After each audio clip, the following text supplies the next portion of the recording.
des femmes engagées combattent tous les jours les inégalités. J'ai créé le collectif Puissance de Femmes pour les mettre en lumière. Grâce à l'art, nous pouvons délivrer des messages, dénoncer des injustices, ouvrir des discussions et des débats, et surtout faire société. Le musée d'Orsay a cru à notre combat. Il nous a fait confiance. Nous avons travaillé main dans la main pour faire le lien entre nos combats actuels et l'histoire de l'art du 19e siècle.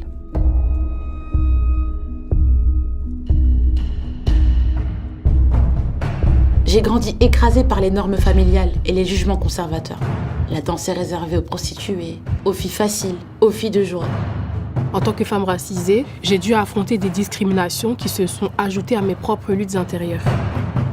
J'ai trouvé la force de briser les chaînes qui me retenaient captive des violences conjugales que je subissais. La musique, c'est mon refuge. Les artistes, des modèles auxquels m'identifier, la danse, le chant, la peinture sont autant de langages puissants qui m'ont permis de prendre confiance et de m'émanciper.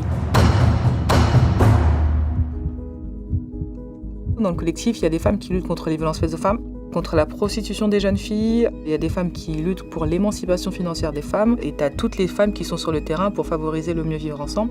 Si on voulait être vu et entendu, il fallait qu'on pousse les portes. Le parallèle entre les femmes, entre les œuvres, la médiation qui a été établie, ça s'est fait vraiment au fil de l'eau, en découverte. On voulait mettre en avant ces femmes, mais comment en fait? Sous quel prisme?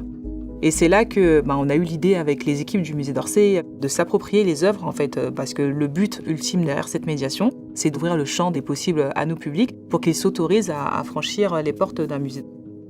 Donc là, le moyen le plus efficace, c'est que les femmes du collectif s'approprient les œuvres et que derrière, elles puissent montrer à leur public que leurs combats font écho aussi à d'autres femmes artistes du 19e siècle, à d'autres artistes, et que les œuvres même peuvent faire écho directement à leurs combats actuels.